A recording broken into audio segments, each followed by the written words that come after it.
Hello, everybody. Welcome to the Buckeye Weekly Podcast. I am Tony Gerdeman, here as always with Tom Orr. Tom, how's it going? Tony, it's not time to talk about me. Tony, it's time to talk about you. How are you doing? We always talk about how I'm doing. I want to hear more about how you're doing. Tom, thank you for asking. I'm doing all right. Getting ready to sit down and record a podcast, which is arguably my favorite thing to do. Is to just set everything aside and talk about football. And thankfully, Tom, we don't do a basketball podcast because then it would be much more difficult. Yes, we're going to pretend that we are here in the height of football season here in February because no, thank you. Nope. You know, it's supposed to be like 72 degrees this week, so that's basically football weather.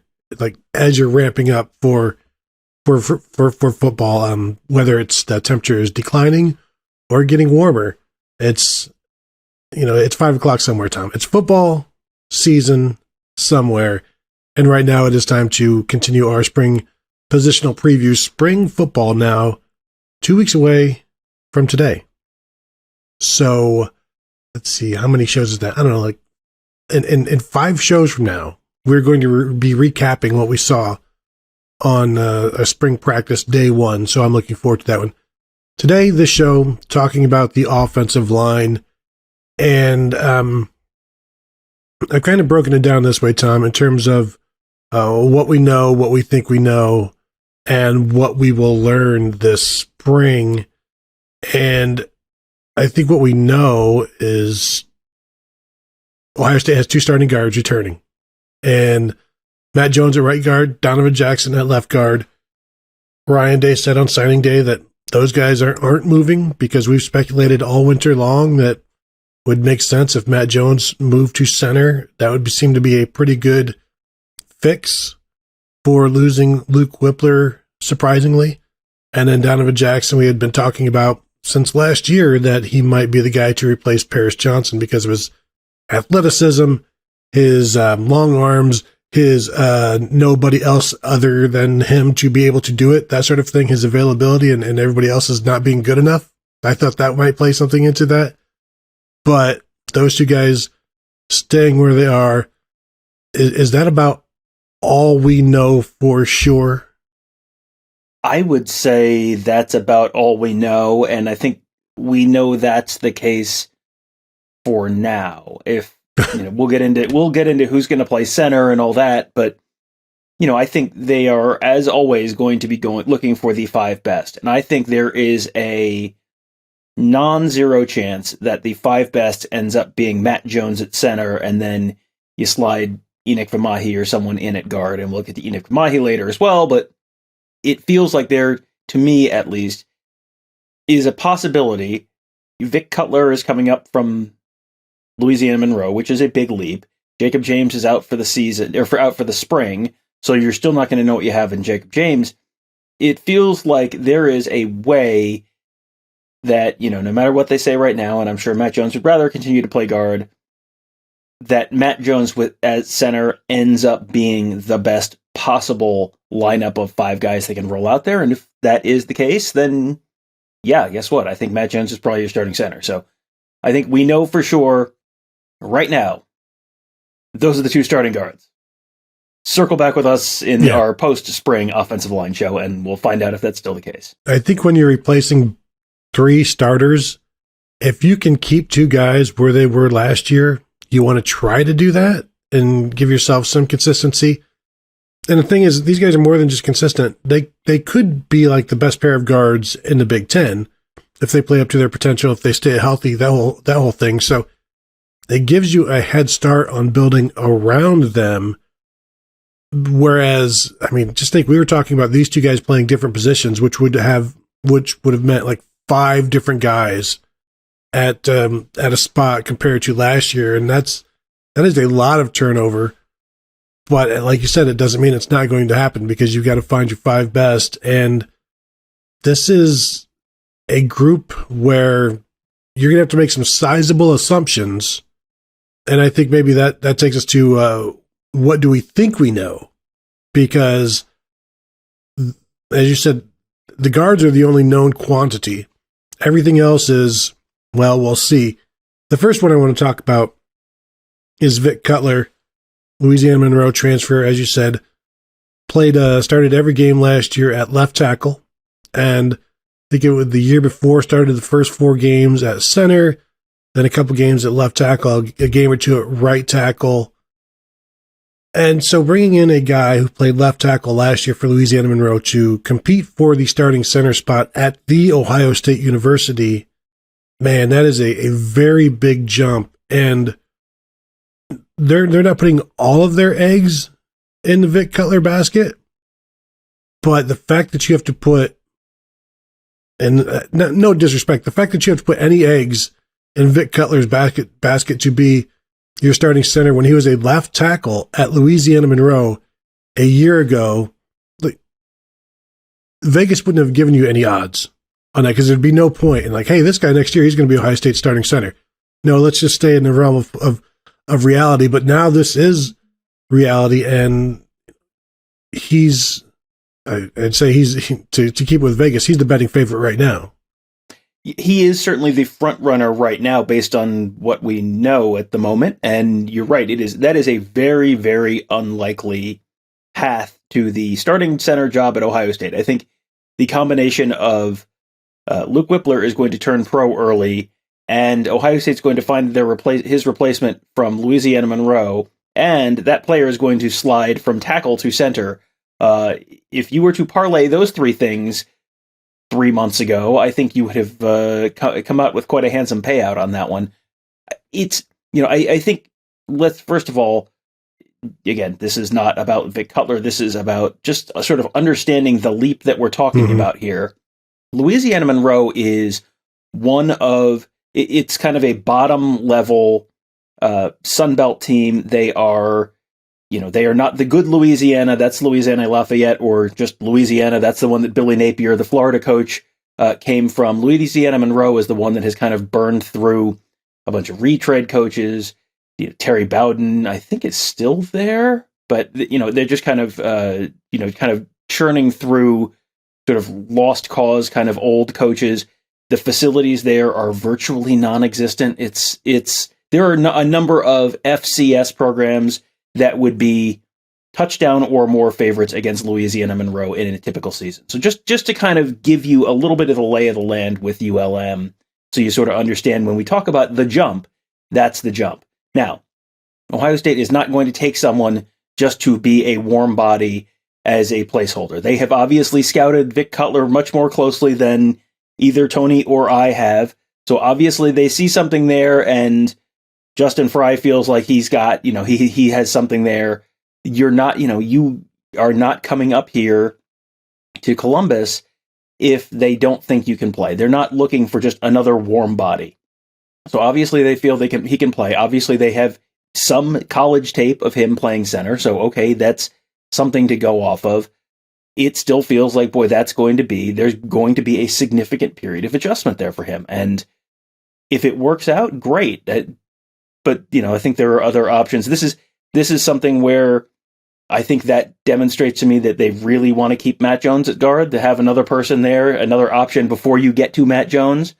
Because if you don't have Jacob James this spring, and Vic Cutler is still at ULM or somewhere else, I don't know who would be playing center if it's not Matt Jones, or if it's not, they try Enoch Famahi there, or, you're down to, well, I guess we'll just try fill in the blank.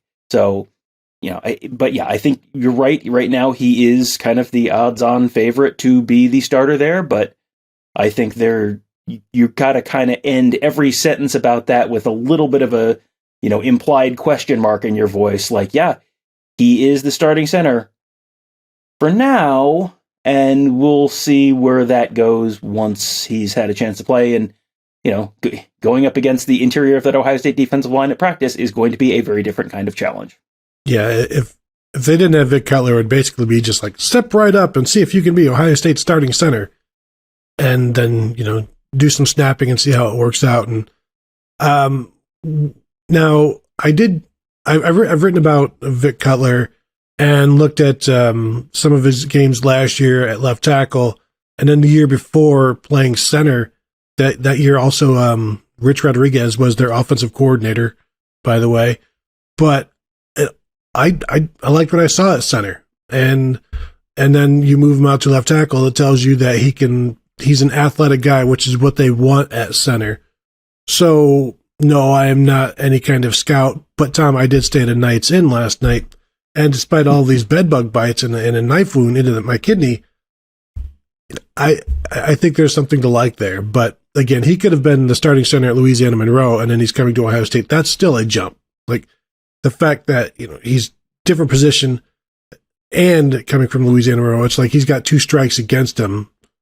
Don't want to call them strikes, but that's just the kind of climb that he's going to have to make. So that's a lot to ask of him, but also he's a guy that seems determined and is willingly taking this step and is I would think understands what is being asked of him, but also wants to achieve more and wants to work harder than he had been, and is kind of setting this up as an opportunity to kind of reset his goals and then achieve them. So that will be interesting to watch. Yeah, I think it's going to be interesting to see, it's a leap for him. He's also going to have significantly more resources than he had before in terms of nutrition, in terms of weight training, in terms of coaching, in terms of, stuff to do on the practice field, in terms of, equipment, in terms of competition and all of that stuff. So he's got a lot more resources now working in his favor, but yeah, it remains a big leap for him. And, we didn't mention Toby Wilson there earlier. Toby Wilson was at various points the backup center last year, walk-on, son of former Ohio State offensive coordinator Kevin Wilson. I don't get the sense that he's obviously not someone who's entering the spring as the starter at center. He may have been a little bit more of a, knows the offense really well, literally a coach's kid, as the cliche goes. So, that probably works in his favor, but I think they're hoping to have someone who has been on scholarship and is on scholarship right now win that center job. But Toby Wilson is obviously still in that conversation, and minus Vic Cutler, minus Jacob James, Toby Wilson might be the starting center this spring, which is certainly not how they probably had it drawn up on the board in terms of depth 18 months ago or so. Yeah, because when Toby Wilson, I think it was not this past in 2021 as a true freshman walk-on, had seemingly moved past Jacob James in the center rotation, that was certainly an eye raiser, but then eyebrow raiser, if you will, I guess. But then when Jacob James kind of retook that position, I wonder if it was a matter of like, look, we need to give Jacob James all of the opportunities in the world to win this backup job. Toby, why don't you go play some guard so that we can make this happen? And now the spring, without Jacob James, that whole thing is going to remain a mystery. 2 other things that I think we know. Josh Fryar is going to be a starting tackle. And at this point, Enoch Vimahi is the 6th man. Now, where exactly Fryar is going to be starting, we can get into that. But Enoch Vimahi at this point, Tom, if they're keeping the guards where they are, I don't. Although we have also seen Enoch Vimahi at tackle, so is this a situation where he could be one of those starting tackles, perhaps a right tackle? Came to Ohio State to play guard. This is now his 5th season, and so he'll do whatever you ask of him at this point. I'm guessing if it means a starting job, he will do it. But at this point, I see him as the 6th man simply because I don't think he's one of the 2 starting tackles. Yeah, I don't think at the moment the plan going into the spring is going to be to have him as a starting tackle, but between these 2 things, Josh Fryar is a starting tackle, Enoch Vimahi is the 6th man. I am more confident in leaving spring still saying Josh Fryar is a starting tackle than Enoch Vimahi is the 6th man, because I think there's a way that he either slides in at guard and you kick Mac Jones over to center, or they try Enoch Vimahi at center and maybe that works. They try Enoch Vimahi at right tackle and maybe that works. I mean, I think he is a versatile enough player where you've seen him play a bunch of different spots on that line, and that I think he could be the potential answer at several of them. And the other thing you have to kind of remember is going into the spring, Enoch Vimahi was one of the 7 guys last year who was sort of in the circle of trust where they felt good enough about Enoch Vamahi that he was playing. He might have even started the Michigan game ahead of Fryar at guard, and then Fryar stepped in and replaced him, I think. But, Vamahi was very clearly one of those 7 guys last year.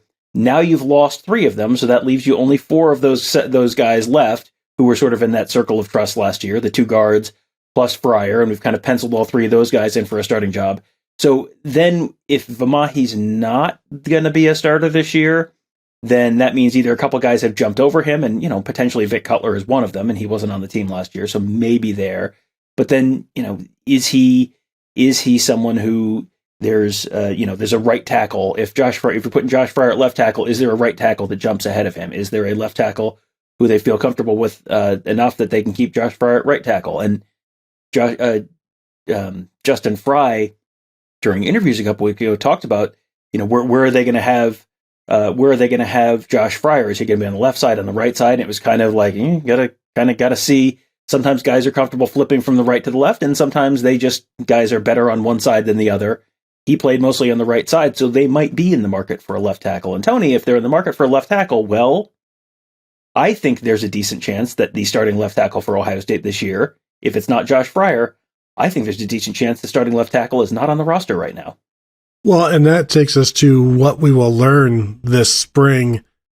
And if we learn that there is no starting left tackle, then I guess that confirms that they're going to have to go to the portal and get it. And like I've been saying, if Ohio State puts it out there that they're looking for a starter at left tackle, even guys who weren't considering transferring in terms of from other schools, weren't considering jumping into the portal, would do it for an opportunity to play at Ohio State and go compete for a national championship and be the left tackle at Ohio State, which just had their left tackle taken in the top 15 of the NFL draft when Paris Johnson gets wherever he is, and who knows where DeJuan Jones works his way into as the right tackle.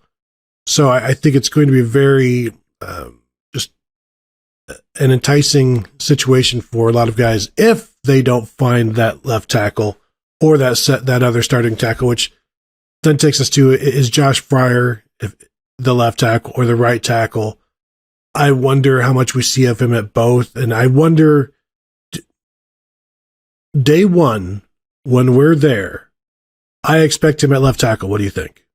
I think that's right, because this is one of these, like a baseball prospect. Everyone starts at shortstop. Everyone plays shortstop in college, and then you slide down the positional sort of spectrum as you move along, and you start at shortstop, and then maybe I'm a third baseman. Well, maybe I don't have the range to play third base. I'm going to go play right field. Okay, I don't have the arm to play right field. Okay, I'm going to go to left field. And you kind of slide down that sort of spectrum there. Josh Fryar, you try him at left tackle, because it is possible that he is the answer at left tackle. If he's not the answer at left tackle, right tackle, it's a little bit easier to play right tackle than left. It's not quite as demanding, and also that's the side of the line that he's played on. I think they kind of have a sense that that's kind of the floor for Josh Fryar, is starting right tackle this year. So try him at left. Give him, I think it maybe more of an interesting question to me is, I think he's almost guaranteed to start the spring at left tackle.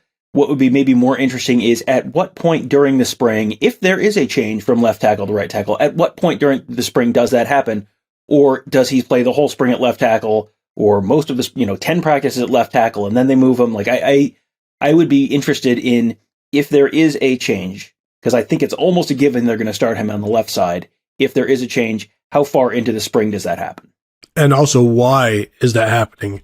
Because a couple of years ago, when it was Matt Jones and Luke Whippler competing in the spring for the starting center spot, Matt Jones had that job for the first 2 weeks, and then Luke Whippler was the number one center for the final 2 weeks of spring.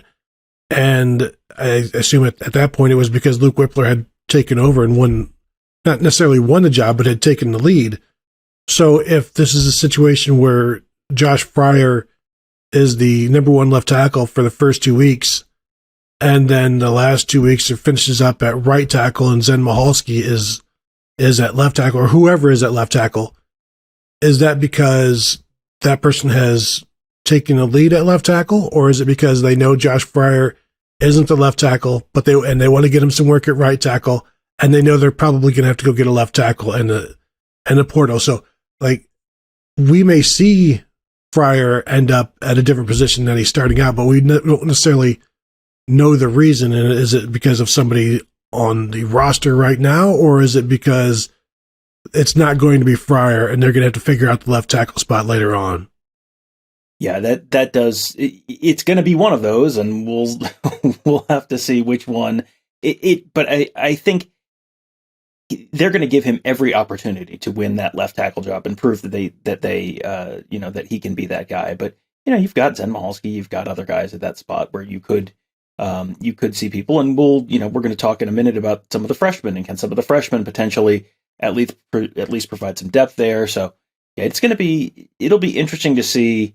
This is one of these things where it's like, why, what is interesting about spring football? And it's like, well, where do guys start day one? And then how do things change 5 practices in? And it's like, why is that interesting? Well, it's complicated. You'll have to listen to the podcast is the answer to that. But this is one of these things where this is the stuff that spring football is for. You're trying guys in different spots. And, I go back to, 2018. How many guys did they try at center? They tried, Matt, what was his name? He transferred to Sam Houston Burrell. State.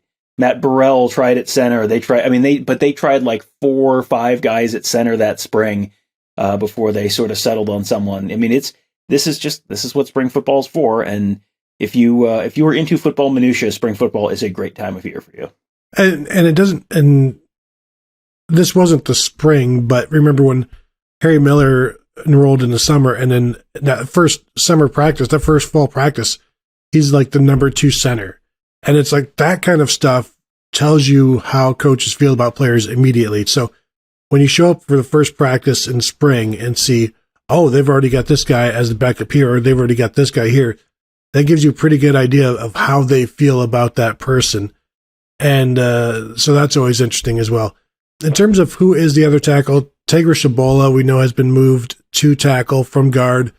He played 4 or 5 games last year as a true freshman at guard. So now he is an option. I think he's more of a right tackle than a left tackle. So it's interesting that they've already got him as a tackle. Zen Michalski played some left tackle last year. George Fitzpatrick, redshirt freshman. But these are all guys who are probably not ready, although Zen Michalski now in his 3rd year, that's when guys start to become ready and start to show they are ready. And so that's something where he's going to have to, like, I've already penciled him. I had penciled him in as like the number 1 left tackle, keeping Josh Fryar at right tackle, but I think I need to switch that out. And then I don't know what happens with Zen Michalski. I guess he's one of the 4 guys competing to be the right tackle. Yeah, and he's someone who is, he's been here long enough that he's now officially interesting. I think you generally look at true freshmen and even redshirt freshmen, and except for the, rare exceptions of Donovan Jackson or someone like that, or Paris Johnson, you generally don't expect a whole lot. Now Zen Michalski's been there long enough that he's officially intriguing in terms of potentially both physically and mentally ready to play on the line. Justin Fry had a great answer on, sort of explaining why that takes a couple of years. And the first year, it's just kind of, you've got to just, get the weight lifting in. You've got to just get yourself built up. You got to get used to the rigors of college football and all that kind of stuff. And then the second year, then you're ready to learn. You're actually ready to learn how to be a football player and learn the position. And then the 3rd year, you're finally ready to actually potentially step on the field. That's the point that Zen Michalski's at right now. And so it'll be, he's someone who I think is on my list of potentially, being in that mix, and, someone who I don't think he's necessarily in the top 5 of people I would expect to be on the starting offensive line this year, but at least for day one. But I think he's probably not that far out of the top 5, 7th, 8th, something like that. That sound about right? Well, I mean, I don't know. He was the number 2 left tackle to Paris Johnson last year. Who, if we break down the power rankings of that number 2 tackle, because there aren't a lot of them who would even really make it at this point. Zen Michalski, Tegra Shabola, George Fitzpatrick. Who else is there? Because I don't see it being a Grant Toutant or a Trey LaRue who have already moved inside a couple of years ago. There's not a lot of guys there. Now, if you're talking about portal versus Michalski, something like that, but in terms of this spring, who is going to be that other tackle? I wonder how much they'll probably all get snaps with the ones, like considerable reps with the ones, so that they can see how they handle defending the Ohio State defense, or as they will, blocking the Ohio State defense. But I think that's a good question. Like, who is the most likely second tackle at this point? And I don't know that there's a good answer, and I don't know that Justin Fry has a good answer. I think for me, I would probably say Michalski, because he's the most experienced of their other options. Right. I think, and he's played a decent amount in sort of second team reps before, and he's been working at tackle the whole time. So this is not someone who's, kicking outside from guard to tackle after playing at guard a bunch. So I think he's the second most likely behind Josh Fryar to be the left tackle, or to, at least to be the left tackle, and maybe to be a tackle at all. But yeah, this is one of these things where we haven't, we probably sound like, these guys cover the team. Why don't they know how he's doing? It's like, well, the last time we saw, outside of some game reps last year in kind of garbage time, the last time we really saw Zen Michalski repping a lot was as one of the twos, more or less last spring. Like, I think we maybe saw a little bit of fall practice, but not a whole heck of a lot. And it's been a year, and you develop a lot as, both physically and mentally. That's the kind of progression that we were just talking about with Justin Fry, talking about the difference between a second-year player and a third-year player. So this is the time when you typically see guys really on the offensive line take a leap. There are spots on the field, a lot of spots on the field, where it's the first year to the second year. You see guys take a leap at offensive line. It's kind of second year to third year. So this is kind of the year, and now we'll have a chance to, get a look at Michalski once spring ball starts. How much has he improved? Where does he still need to work? How does he look on that left side of that line? Because a lot has changed since the last time we really got to lay eyes on him in a truly meaningful kind of way. Yeah, played one game on offense in the final 6 contests for the Buckeyes, 9 snaps. So not a lot there. I think we've talked about the center, what's going to happen at center. It's either Vic Keller, Carson Hinsman is going to get some reps there. Josh Padilla has enrolled early, so he'll get some reps there, which leads us into my next question here. Will any of the freshmen get into the 2 deep? I think it's probably going to be a little too difficult for Josh Padilla because he's got 2 guys ahead of him. Luke Montgomery, as they're going to try him at tackle first, kind of like the shortstop thing. Miles Walker as well will get an opportunity at tackle first before they see if these guys can play guard. Austin Searveld will start out at guard. Do any of these 4, because it wouldn't shock me to see even Luke Montgomery end up in the 2 deep as a guard, based on the fact that they're not getting much out of the upperclassmen at this point. Guys like Grant Toutant and Trey LaRue. Is this going to be a time where Ben Crispin can step forward, that sort of thing, and take a job, or at least be somewhere in the 2 deep? So I wouldn't be shocked if a freshman comes out of the spring into 2 deep, and I guess we could credit half of that to the freshmen themselves and the other half to kind of a light room. Yeah, it is a little light in terms of numbers. It's a little light in terms of guys who I feel like they think are really ready to contribute right now. And again, there's stuff that can have changed between the end of last season and now, but it felt like at the end of last season they had 7 guys they really were okay with, and 3 of those guys are gone.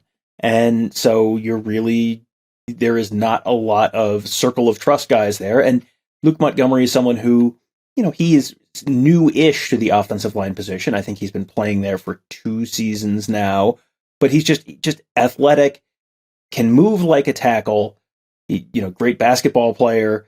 And also, I think something that's a little bit underrated here when you're talking about Miles Walker versus Luke Montgomery, think about how many more times Luke Montgomery has been around Columbus, been to Ohio State football practice compared to Miles Walker. That's a big difference. That's a big head start.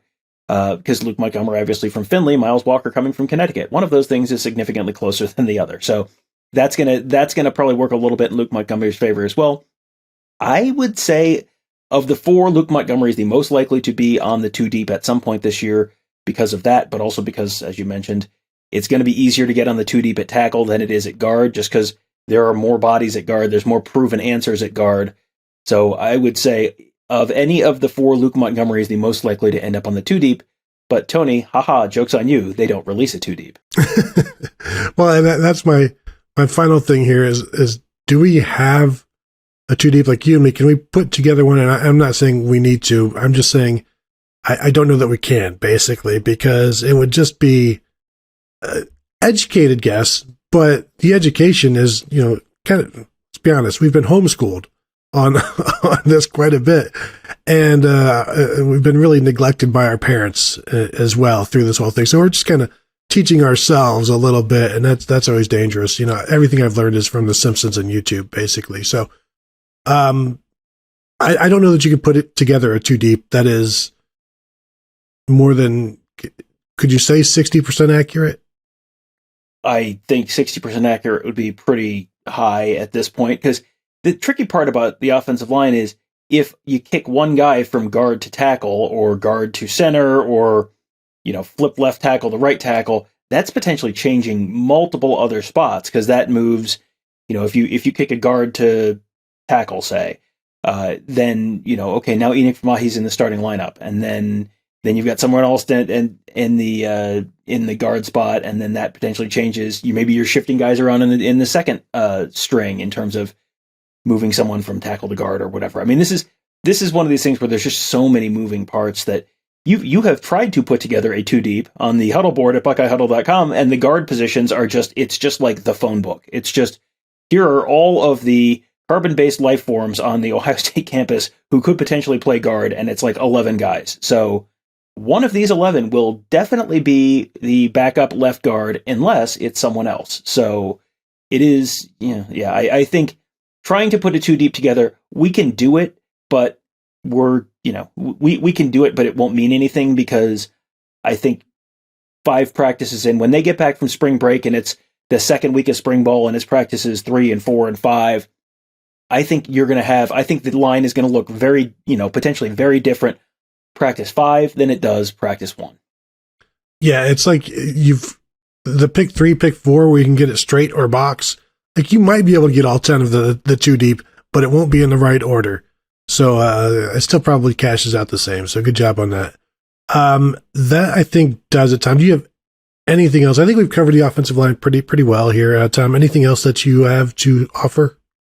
No, just I think this is, again, an example of why spring ball is really important and really, really interesting and kind of fun to just sort of see, if you are the type of person who is just like, oh, I'll turn on the game in the first, you turn on the TV for the Indiana game, and I guess we'll see who the starting offensive line is. And yeah, then spring ball's not that interesting. But if you are the type of person who's listening to an Ohio State football podcast in, on February 21st or whatever it is, like, yeah, you are probably not that type of person. So you're probably the type of person that finds this kind of stuff as interesting as I do, and presumably Tony does. So it's should be a fun month or so to sort of watch them try and sort all this stuff out. Yeah, in fact, it will. So want to thank you all for joining us. As always, sign up for a membership over at BuckeyeHuddle.com. Say hello to us on the message board. Interact with us. As always, right now, Mark Givler's having his weekly chat going on, so you should check that out. You can find us at youtube.com/BuckeyeHuddle as well. Thank you all for tuning in, and we'll talk to you guys later.